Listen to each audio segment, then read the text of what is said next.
eyes in the sky, gazing far into the night. I raise my... Como que é a sua relação com os refugiados? Como que começou isso, com você tendo essa relação com os refugiados? Bom, primeiramente boa noite para todos vocês da equipe, agradeço esse convite.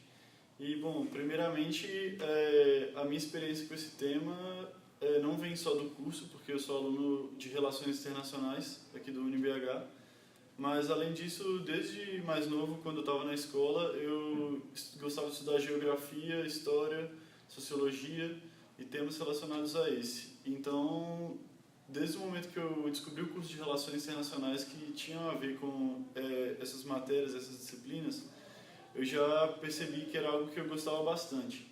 E aí, dentro do curso, quando eu entrei, que foi em 2015, eu percebi que uma coisa que já estava na mídia, que estava muito em foco, era a crise dos refugiados na Europa.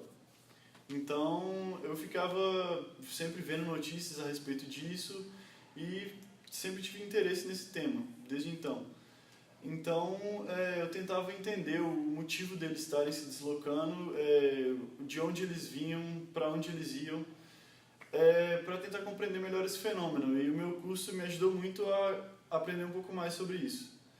E aí, a partir disso, eu comecei a estudar cada vez mais, até eu ter outras oportunidades na minha vida que me possibilitaram ter um contato direto com isso. A gente sabe que você chegou aí para o Cairo. Conta como que foi essa experiência lá, o que te levou até lá, como que foi? Bom, então, em 2016, um ano depois que eu entrei na faculdade, eu recebi uma proposta para ir trabalhar de maneira voluntária numa ONG que ajuda refugiados na cidade do Cairo, no Oriente Médio, no Egito.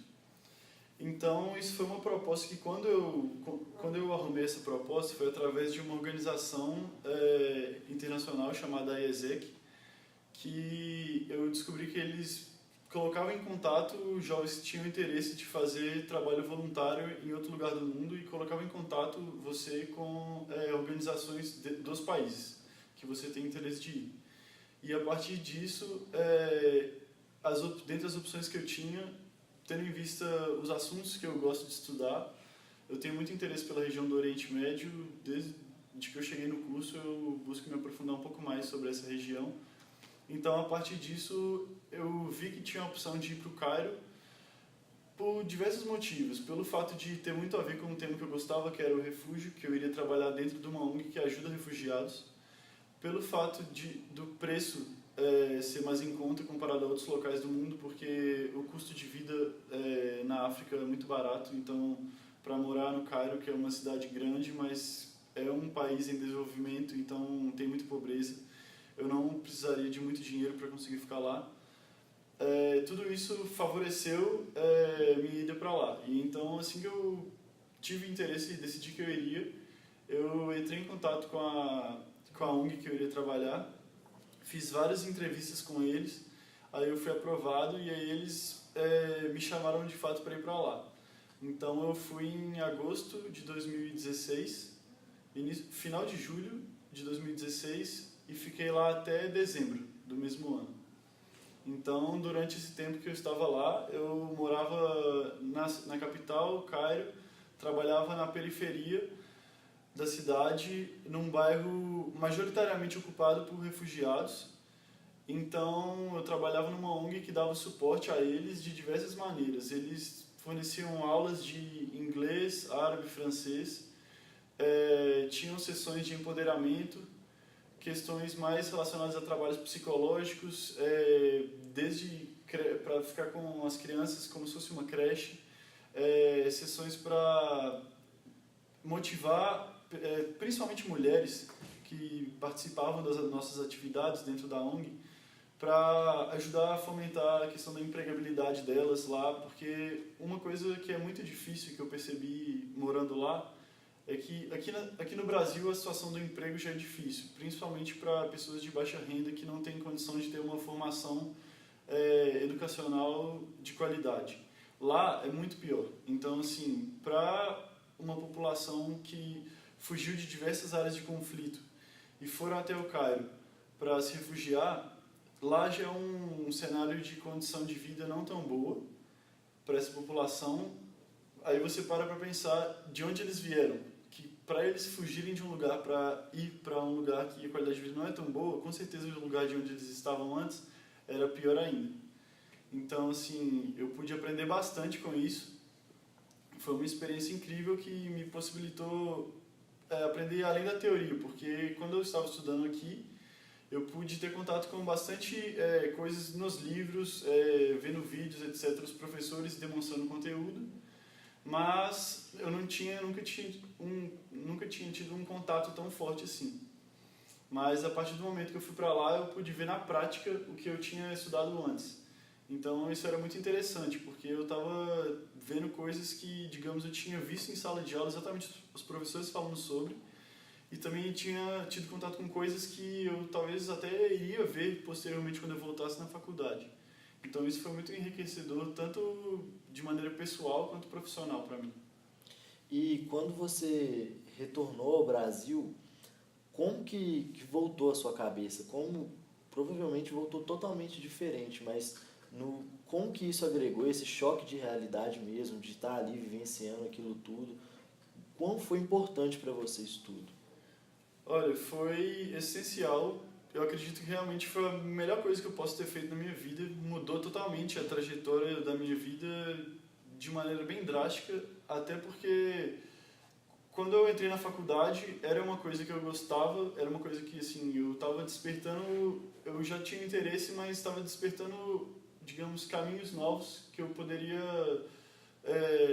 trilhar. Porque até então, principalmente o pessoal de Relações Internacionais, quando a gente entra no curso, a gente está meio na dúvida ainda de quais são as nossas opções de emprego. Porque muita gente acha que você só pode ser diplomata ou trabalhar com comércio exterior, etc. E tem diversas outras opções.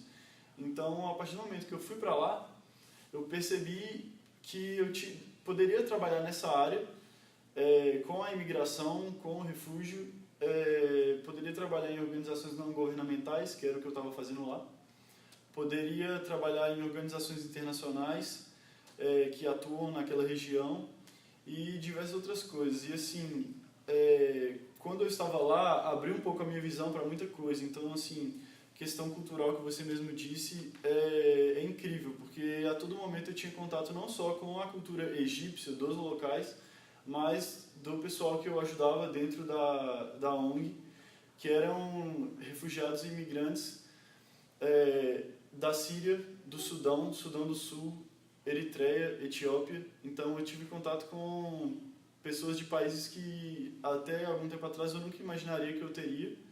E assim, é sensacional, porque muitas vezes a gente está aqui no Brasil, nosso país é muito grande, infelizmente é uma parcela muito pequena da população que consegue sair do país e ter contato com outras culturas. E a partir do momento que você consegue fazer isso e ver o quão diferentes são as pessoas, as suas culturas, etc., mas ao mesmo tempo todas elas são humanas e todas elas, no fundo, vão sorrir quando acontece uma coisa boa, quando vocês interagem e você vê que bate uma conexão assim que não necessariamente você precisa de saber tudo sobre aquele país, sobre aquela pessoa, sobre a cultura dela, às vezes até a língua. Muitas vezes quando a gente ajudava, por exemplo, eu falava lá inglês, mas os imigrantes que se refugiavam no Egito, muitas vezes eles não falavam inglês. Alguns deles até desses países que eu mencionei, Sudão do Sul, Eritreia, Etiópia, Síria, eles falavam só o árabe ou até nem o árabe. Então, lá dentro da ONG, eles tinham aulas de árabe.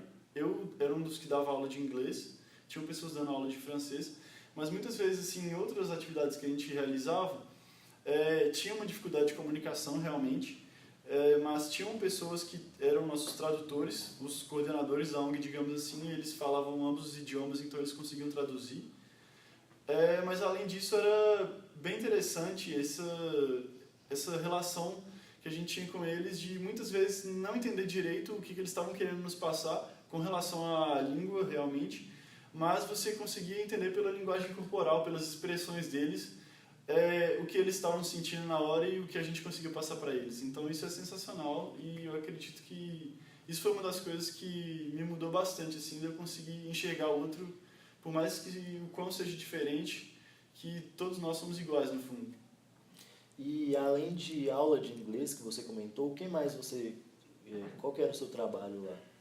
Bom, então, além das aulas de inglês, eu participava da elaboração e da realização de sessões de empoderamento, que basicamente consistiam no seguinte: era uma turma de imigrantes, principalmente mulheres imigrantes, umas 10 mulheres, não eram turmas muito grandes, que aí ficava eu e mais alguns outros voluntários de outros lugares do mundo também. Eu era do Brasil, tinha uma menina que ela era do Sudão, mas ela, pequenininha, foi se refugiar no Reino Unido, estudava relações internacionais também. Então, ela conseguia falar o árabe, porque no Sudão se fala o árabe, e o inglês. Então, isso facilitava a nossa comunicação. Tinha uma outra menina do interior de São Paulo, do Brasil, comigo também. Tinha uma menina polonesa, e essa era a equipe que a gente trabalhava ministrando a sessão. Então, a gente, sempre antes de começar, a gente elaborava um plano do que a gente iria trilhar. E assim, na maioria das vezes a gente buscava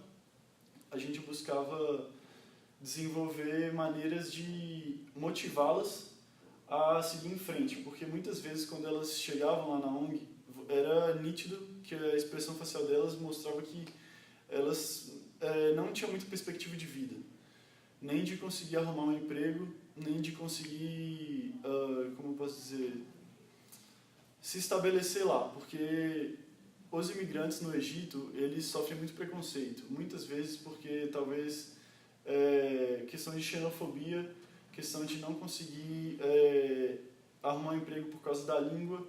Então essas coisas, questão de documentação também, lá é a questão da regularização para a pessoa se tornar um refugiado, que aí isso concede direitos específicos que não qualquer outro imigrante consegue. Também é muito complicado, não é sempre que eles conseguem. Então, assim, tudo isso a gente tentava trabalhar a maneira de dar uma luz para elas, mostrar maneiras de conseguir reinseri-las no cenário local. Isso era feito, por exemplo, por meio das aulas de idioma, por meio de sessões que aí as coordenadoras da ONG também tinham uma formação mais, digamos assim, de psicólogos, assistentes sociais, etc., também trabalhavam junto com a gente nessas sessões, falando com elas mais perspectivas de mais essa relação pedagógica e psicossocial que elas tinham que ter com essas pessoas para motivá-las e não deixá-las cair na depressão ou coisas do tipo, porque isso era frequente. E quando você retornou a Belo Horizonte, já com essa bagagem, como você viu o nosso país, a nossa cidade, como que ela recebe esses refugiados? E como que é a adaptação deles aqui, pelo seu ponto de vista? Olha, foi interessante quando eu voltei, porque eu consegui meio que comparar as duas situações. Primeiro, o Egito, pela região geográfica que ele se encontra, faz sentido, é compreensível que haja um número de imigrantes e refugiados muito maior naquela região do que aqui. Primeiro porque, digamos que naquela região, a maioria dos imigrantes e refugiados que se deslocam até o Egito vem em decorrência de conflitos, perseguições políticas e religiosas no entorno. Então, todos esses países que eu tinha falado estão em situações graves de crise política, econômica, guerras civis, etc. Aqui no Brasil, a maioria dos imigrantes que a gente recebe aqui são da Venezuela, do Haiti. Esses, majoritariamente desses dois países. E assim, esses dois países, agora com a crise na Venezuela, eles até conseguem receber mais um título de refúgio, porque eles conseguem alegar que estão sofrendo perseguição política por estar em oposição ao governo do Maduro, etc. Mas na maioria das vezes, quando eles vêm, os do Haiti se enquadram nisso, são questões de migração em detrimento de questões econômicas. Então, por não ter oportunidade de emprego, de conseguir renda nos países deles, por a situação estar toda desestabilizada política e econômica, eles optam por migrar, sair do seu país em direção a outro. E o Brasil ele tem uma política de recepção de refugiados e imigrantes melhor do que outros países da região, se a gente for pegar. Então, eu acredito que isso é um dos motivos, e por o Brasil ter uma economia muito mais desenvolvida do que desses outros países da região, que faz eles virem para cá. Então, assim, isso eu acredito que é um fator que influencia bastante. E a questão de ser os haitianos e os venezuelanos pelo contexto específico daqueles dois países. Em Belo Horizonte, se recebe um grande número de refugiados sírios, de haitianos mesmo. Por que você acha que Belo Horizonte, até mesmo Minas Gerais, porque em Contagem também recebe bastante haitianos, Sim. por que Minas Gerais, Belo Horizonte recebe um número tão grande, do seu ponto de vista? Olha, eu acho que assim, Belo Horizonte tem uma posição estratégica, digamos assim, porque a maioria dos imigrantes desses dois núcleos, haitianos e venezuelanos, os sírios até nem tanto, eu vou falar deles posteriormente. Os venezuelanos e os haitianos, quando eles entram pelo Brasil, a maioria deles entra pela fronteira norte do país. Então, quando eles fazem isso, eles entram por terra. Muitos deles conseguem se realocar naquela região, mas acaba que, posteriormente a isso, eles acabam se deslocando, pegando ônibus, etc., até chegar em São Paulo, por exemplo. Feito isso, eu acredito que eles acabam se dispersando ao longo de outras cidades do país, e Belo Horizonte não é tão longe assim de São Paulo, por exemplo, ou de Brasília, que é a capital, muitas vezes eles vão até as embaixadas deles. Então, assim, por Belo Horizonte estar nessa região, perto de São Paulo, do Rio de Janeiro, de Brasília, que são regiões... a região sudeste em si é uma região que tem uma movimentação econômica maior. Então, eu acredito que isso favorece eles a procurarem essa região. Eu acho que isso é o principal. E em relação aos sírios, é um caso à parte, porque eles realmente vêm da Síria, principalmente por avião, porque obviamente não tem como cruzar o mar, atravessar por mar. E quando eles vêm, eles chegam nas principais cidades também. A partir disso, eles tentam se realocar ou nessas regiões, tentando obter emprego, mas muitas vezes essa questão da empregabilidade é difícil. Então, eles acabam mudando para outras cidades que eles acreditam ter mais oportunidades. Eu acho que Belo Horizonte, nesse sentido, eles veem como uma opção a mais para tentar emprego na questão da indústria, questão do comércio. Eu acredito que, na maioria das vezes, é onde eles tentam se realocar, porque, geralmente, é uma infelicidade isso, mas é uma realidade. Na maioria das vezes, os empregos que eles tinham no país de onde eles vêm, eles não conseguem cursar a mesma carreira aqui. Então, acaba que eles têm que se submeter a trabalhos informais, muitas vezes. Só para finalizar, o que você acha que pode ser melhorado nesse caso como um todo? O que você acha que a gente pode mudar, até a própria população mesmo, para ajudar a acolher esses refugiados? Olha, eu acredito que uma coisa que é essencial trabalhos que já vêm sendo difundidos relacionados à empregabilidade dos imigrantes, porque muitas vezes eles vêm para cá, mas não conseguem obter empregos. Isso está relacionado a muitos fatores, mas questão de, vamos supor, tem muitas empresas que aceitam diversas vagas e, assim, eu acredito que aceitando imigrantes e refugiados que têm formação, muitos deles vêm preparados para realizar vários tipos de tarefas. Então, eu acho que isso facilitaria. E a segunda coisa, que é tão essencial quanto isso, se não até mais, seria quebrar esse estereótipo xenofóbico de que o imigrante, o refugiado, vem para cá para morar na rua, para passar dificuldade de dar trabalho para o país. Ou se não, no caso, quando ele obtém êxito e consegue um emprego, ele estaria roubando o emprego da população brasileira. E isso não é só um exemplo que eu estou falando do Brasil, mas do mundo inteiro. Muitas pessoas pensam que isso acontece, e no caso já foi comprovado por dados, diversos estudos da área, comprovando que, dados estatísticos inclusive, falando que muitas das populações de imigrantes que se alocam em outros países, eles contribuem muito com relação a emprego, para relação a incremento da economia local. Isso movimenta a renda e muitas vezes, se você for pegar a população de imigrantes de um país, o nível de desemprego dentro daquela população é muito menor do que o nível de desemprego se você pegar a porcentagem da população oficial. Então, assim, são pessoas que quando atravessam do seu país para outro, superando diversas dificuldades, para eles fugirem do país de onde eles vivem, nasceram e pertencem a eles, aí para outro lugar, eles já tiveram que estar muito dispostos a isso. Então, assim, quando eles chegam em outro país, arrumar um emprego é o que eles mais querem. Então, eu acho que a gente tem que quebrar essa imagem de que o imigrante está para dar trabalho para o país, por mais que eu reconheça que realmente um número muito grande de imigrantes tem entrado em diversas fronteiras, mas que só através de políticas públicas e do apoio do setor privado fornecendo emprego para eles, que isso vai ser possível de ser estabilizado. Então, beleza, cara. Lorenzo, muito obrigado. Eu que A gente agradeço. conversou com o Lorenzo e até a próxima.